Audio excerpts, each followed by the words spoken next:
Alright, return to the SmarkCast, brought to you by Wrestling Heads. Took a week off, had a little bit of sickness, if you will. My asthma acted up a little bit, and my nerdiness showed. Lost a little bit of lung capacity. I'm good now. It's awesome. Luckily, there wasn't a whole lot to talk about last week, but this week, a little bit more. Raw was kind of It wasn't the greatest Raw ever, but it also wasn't the worst. There was a few good things that happened.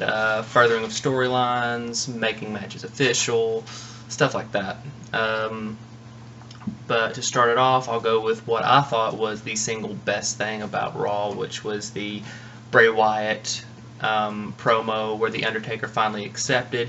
Yes, The Undertaker wasn't there, and it was a soundbite and all that stuff. A lot of people were complaining because it was a stupid soundbite, and he never really appeared on the screen or said the words himself, but it doesn't matter. It doesn't matter at all. The fact is, Undertaker's going to return at WrestleMania, and he's going to fight Bray Wyatt, and I think Bray Wyatt has single-handedly carried this this feud and made it great. And last night was even better because it was that we got the urn with the smoke, we got the lightning, we got fire, the rocking chair came back, which was kind of cool. Just the whole thing was a great spectacle. I enjoyed every minute of it. I thought Bray Wyatt played his part right in being partially scared but partially excited and laughing at the rocking chair being set on fire. It was great. I really enjoyed it, and we got the confirmation of Rusev and Cena, which, I mean, I still feel Cena's going to win, but I would love to see Rusev pull out a victory. In fact, I do believe that is going to be my bold prediction for WrestleMania, and I'm going to say that Rusev is going to win it. Because, you know me, I like to do that bold prediction, and I do have a feeling that he might pull it off here. It was weird, a weird way for Cena to get him in the STF, and Rusev passed out, and then Cena woke him up and put him right back in it, to where Lana got upset and was, hey, you know, stop, I'll give you the match. That's basically what happened. It's not exactly what happened, but it's basically what happened. And so we're going to have that match, and it was a very odd thing, because it was almost Lana playing the face to Cena's heel, but it really wasn't that. It was more Cena just doing what it takes to get the match he wanted, which is also another heel move. But I've been saying for a while that I love I love Rusev, period. He's awesome, and the whole Lana thing, and it's a lot of people don't get the whole Lana Rusev dynamic. They think it's just a manager-wrestler thing, but it's really not. Anyone who's seen Rocky IV knows what that is. It's the manager controlling the fighter, and it's basically a love story. It really is. It's the Lana will do anything for Rusev and to get him on the top and everything, because in Rocky IV they had Drago and his wife. She was his manager. It was a love story. It was actually kind of cool. And Drago was the big mean guy from Russia, and Rocky was the American that was going to defeat him. And it looks like they're doing a Rocky IV here, which is kind of neat. And that was mentioned on a podcast I actually listened to. I haven't been listening to it long. I just became friends with one of the hosts a little while back, and usually if one of my friends has a podcast, I'll give it a listen. This one was called Ring Geeks. I think I started listening about 3 or 4 episodes back, and her name's Taylor, by the way, and I'm just listening to it like, man, these chicks really know what they're talking about when it comes to wrestling. I'm going to continue listening, and the depression sets in, because I'm like, this podcast is better than mine. So it's kind of cool. But if you ever just, I'll add a link to the description here, and if you ever get some time, get some spare time, you need to really listen to the Ring Geeks. I know what they're talking about. It's a bunch of chicks who are nerdy, which is just awesome, and actually know what they're talking about when it comes to wrestling, which is very rare to find. You find a lot of women wrestling fans, but you rarely find ones that actually know what they're talking about, and that's cool because really, in reality, women don't watch wrestling as much as men. And then, so when you find that one woman that knows what they're talking about, it's really cool. And I have found a bunch of those on Twitter, but I haven't found many podcasts of it. So I think I've found 2 podcasts of women who know what they're talking about, and it's awesome. I love it, because women bring an awesome dynamic to it all. Because once you just get tired of hearing men drone on and complain whenever you can hear a woman geek out about wrestling, and that's just fantastic. My wife does that. So if you ever get a shot, Ring Geeks, it's awesome. I'm really bad with names, so Taylor and I think Caitlin is one of them. Is the only one that is the only ones I can remember offhand. Sorry, ladies. But they did give me. I was listening to the most recent episode, and I was warned beforehand that I mentioned, and I still kind of marked out a little bit. They were like talking about, and it was just about the Rusev thing, how I compared it to Rocky IV a while back, and I thought that was really neat because you're listening to someone you listen to all the time, and then they suddenly mention your name. It's like, wow, it's freaking cool. So thank you for the shout out. I give you one in return, and I'll actually add a link to it. So because I really do think that people should really start listening to these ladies. They're really good.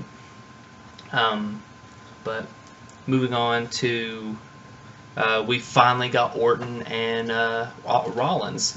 Orton finally snapped on Rollins. Actually gave him the fingers, which is kind of weird. That's like I've been saying for a while. They seem to be slowly moving away from the PG era, which is kind of weird. It looks like they're going to a PG-13 era. So, I mean, of course the camera panned down really quick to not see the fingers. So, and he beat the living crap out of him, and that was really cool. He gave him an RKO on a table, which is a spot that I've never really understood because in reality it's Randy Orton that's taken the biggest bump. So either way, it got the point across. Randy Orton kicked the holy crap out of Rollins. The only illogical thing I saw out of the whole thing was the fact that no Authority member came out to help Rollins. No Kane, no Big Show, no J&J Security, no Triple H. No one came out and helped Rollins. That was a little illogical, but it made it better because Orton just got to destroy him, which was cool. I enjoyed that very much. So it looks like we will be getting Orton versus Rollins. The thing I am noticing about WrestleMania this year is we are getting a lot of multi-man and multi-team matches, and it's kind of off-putting. It looks like the tag titles aren't going to be Usos versus Brass Ring Club, which I'm actually okay with. It looks like it's going to be some tag teams added in, and crossing my fingers that Ascension is not going to be added into that. I don't want to see the Ascension get a title shot at WrestleMania. I just don't. And then the Intercontinental Championship is going to be the ladder match, and it looks like Daniel Bryan is going to be a part of that. It's lots of multi-man matches. It's kind of weird. And then we got, I think that's about it. They're rounding it out. We did get an excellent Paul Heyman promo again, but really, it's gotten to the point where you just need to say Paul Heyman promo because it's going to be excellent no matter what. Every time he's out there, it's amazing. And he stood out there with Brock Lesnar again. Brock Lesnar didn't say a word, and people were like, "Oh, he's not saying anything. That's a sign that he's mad at the WWE." No, he never says anything. He doesn't have to say anything. He's got Paul Heyman. When was the last time that Brock Lesnar ever said anything meaningful? If he didn't have Paul Heyman, he may not. It would just be a boring guy that shows up whenever he wants. So, except for in the ring, he's actually not boring at all. I'm on the fence about the Roman Reigns thing because I've said many times on this little podcast here that I have no problem with Roman Reigns. Do I think he's ready? No, but I don't think that Shawn Michaels was ready when he was pushed to the top. he just became ready. I don't think Bret Hart was ready when he was pushed to the top, but I don't think he became ready. You know, he actually they worked it out to where they became ready. So I don't think he's ready, but I also don't have a problem with him at all. I think he has the look, he has the attitude, he's kind of a badass. He's a little lacking in the ring, but so was Hulk Hogan, and he was on top of the WWE for 20 years. Hulk Hogan was probably one of the most overrated in-ring workers in the history of the WWE, maybe the most overrated worker in the history of the WWE. So, yeah, Roman Reigns is a little... He's not The Rock. He's not Stone Cold Steve Austin, but he's what you're going to get, period. Bottom line, sorry. You're probably going to have Seth Rollins cash in at WrestleMania anyway, so it really doesn't matter. But in other news, something good did happen. Something I've had a strong opinion on for quite some time. Bill DeMott stepped down. And people who follow me on Twitter, which I haven't been tweeting a lot lately, I'm actually trying to get away from Twitter. I will stay on Twitter, but I won't be tweeting as much because I'm tired of all the drama and all the just crap on Twitter. But so Bill DeMott has had 9 years worth of just complaints, racism, sexism, abuse, everything as a trainer. So he finally steps down after 9 years, and I've had a strong opinion about this for about 5 years, saying that that dude needs to be fired because there's a difference between pushing someone to their full potential and abuse, and he was definitely abusing people. You can push people to their full potential. You can say, hey, you can do a little better at this, You don't have to yell at them, scream at them, and hit them. It is one of the complaints was that Enzo Amore, he slapped Enzo Amore and told him to go kill himself. That's abuse. You can easily just say, look, Enzo, you're not doing so great. You need to work on this, so get it done.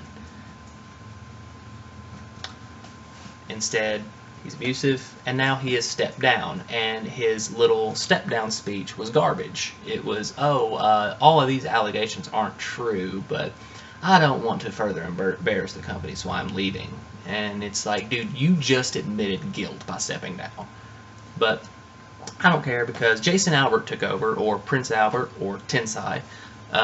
He took over as the lead trainer, which I think will be good, because he seems like a decent enough guy.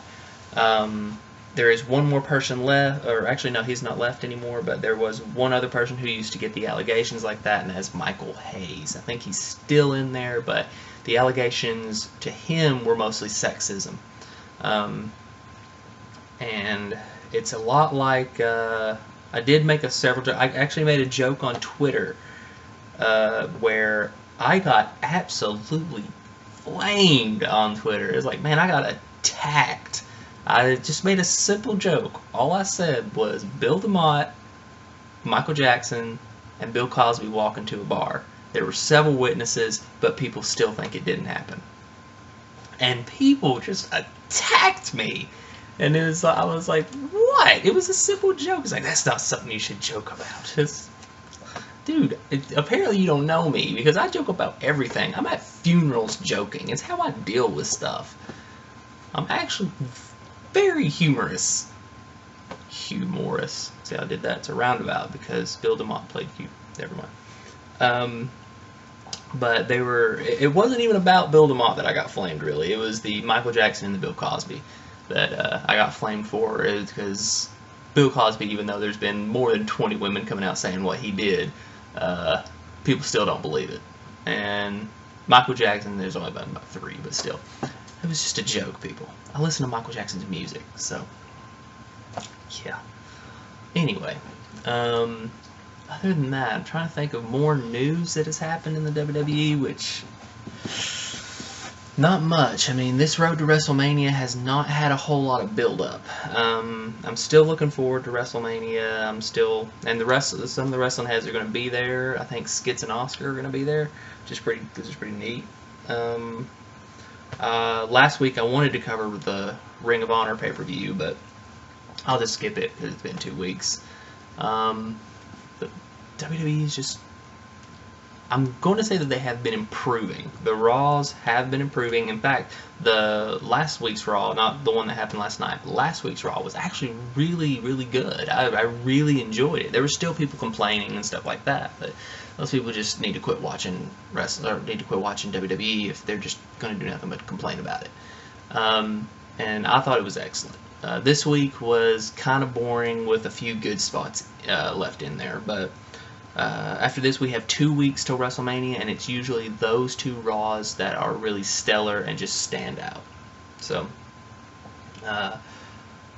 hopefully we get that, because it's needed. Right now, WrestleMania, the card is looking pretty decent. To me, I think the Intercontinental Ladder match is going to steal the show. I'll probably forget somebody, but we have Ziggler, Luke Harper, Ambrose, Bad News Barrett, R-Truth. It's looking like Daniel Bryan and Stardust.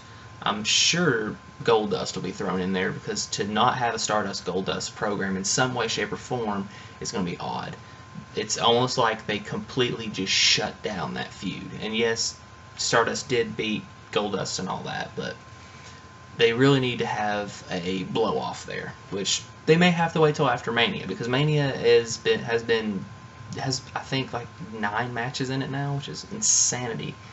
And then they've been showing the Sheamus return package for like months, or a month, and he still isn't back. So I think they're kind of holding that off. I don't know if they're going to wait till Mania. I don't know what's going to go on with that, but hopefully they can do something with it soon, because I'm actually looking forward to him coming back. I've always enjoyed Sheamus as a heel, so hopefully we get to see that. Randy Orton finally came back, and I've seen him more over, but he's probably the most over he's been in almost 10 years. It's been a long, long time since Orton's been this over. And and people are like, oh, he's a face. He's really not. He's not a face at all. He's like Ambrose. Ambrose isn't a face. He's just there. He's a face that does whatever it takes to win. So I guess technically a tweener. And really, there's only been a very select few tweeners that actually worked. I do remember one more announcement they made on Raw that was actually really important. I can't believe I almost skipped it, because it was one of those just moments of the night that was so great. They are creating a new award at the WWE Hall of Fame called the Warrior Award for Bravery. It looks like they're going to have a wing of just brave people, non-wrestlers kind of thing, and the first person is Connor the Crusher, which by now, if you're a WWE fan, you know who Connor the Crusher is, and it is a beautiful story, an awesome story. Just the things this kid went through, and he did it all with a smile on his face. Unfortunately, he did pass away at a really young age. It's extremely young age, and the video packages they show are just so great. And doing this for his family, it's just he was one of those people that just stole everyone's hearts, which I believe this is an excellent idea, and I think this could turn out to be one of the best things that they've done at the Hall of Fame. And Connor the Crusher getting to be the first is really cool. I'll admit, like, I'm kind of a tough dude. I'm a nerd, but I cried the first time I heard of Connor's story. And I mean, a lot of people can talk all the crap they want to about WWE, but the things that WWE did for this kid before he died were just amazing, just outright amazing. I mean, he beat Triple H in the middle of the ring, pinned him 1, 2, 3. That's killer. It was just the whole thing's great, and he's going into the Hall of Fame, which is cool. I really love that. So I can't believe I almost forgot that. That was one of the highlights of the night. I mean, I was over there like, my wife's pregnant and hormonal, so she's over there like wiping tears and everything, and it's great. But as you can see, I've got paint all over my hands from. That's the other announcement that I was saving until the end of this podcast, and here it is. As you can see behind me, you guys are used to seeing comic book related material, paraphernalia, if you will. Comic books on the wall, everything you can think of. Nerdvana is what I called it. I did not name it that. That was my buddy Darren. I know I'm Darren too, but another Darren. He named it Nerdvana. Nirvana is gone. So the SmarkCast shall continue from this area, from the living room, if you will. Nirvana was taken down, all the comic stuff. The walls in that room are now blank and a different color because that will be the nursery for my upcoming child. And a lot of people, I tell people this, they're like, oh, wow, you're giving, does it hurt to give that up? No, not one bit, because it's going to my child, whom I'm extremely excited for. He or she is not going to be here for another few months until August, and I'm chomping at the bit here. But I digress. I did have to take Nerdvana down. Nirvana probably will not be back up. It kind of sucks, but it's okay. This is an okay place, because really, you're not here to see what's behind me. You're here to see me anyway. At least I hope you're here to see me. I know a few that are here to hear my accent, which is kind of cool, I guess. But yeah, either way. But we'll see how Raw goes next week. Hopefully there will be a little bit more so I can have something to talk about. Maybe something bad will happen. I'll get a rant on it for a while, because people love my rants. I would have ranted on Bill DeMott last week, but he finally stepped down, so there's no rant to be done there. The deed is done. He is gone. The witch is dead. So anyway, you can catch me on Twitter at SmarkCast,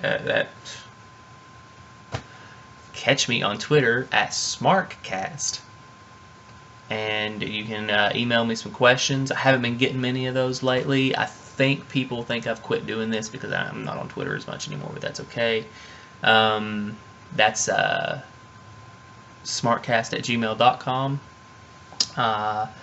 Thank you for watching. I am the SmarkCast.